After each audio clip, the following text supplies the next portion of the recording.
I've practiced emergency medicine for almost 20 years, and as much as I agree that prevention is key, it doesn't change the fact that there's an ongoing crisis you have to deal with.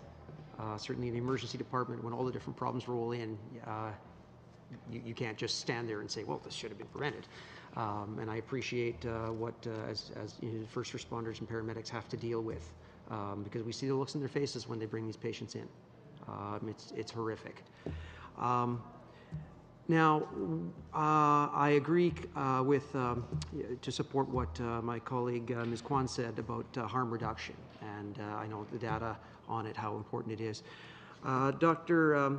Blackmer, you talked about how burdensome the Respect for Communities Act is.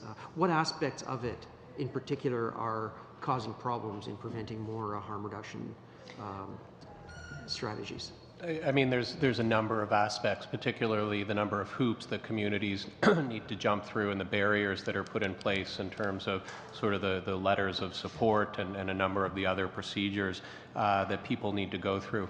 I think we all recognize, obviously, that input from the community is one aspect of that decision-making process, and it's an important aspect, but it's obviously those sort of letters of support from all these layers and levels are burdensome in a way that outweighs the potential benefit to having input from that community. So that's one example. There are others as well. And I would note, we recognize that the harm reduction is one aspect of a sort of a full approach to this, but it's a very important one. We also know that in communities where these clinics have been established, where there may have been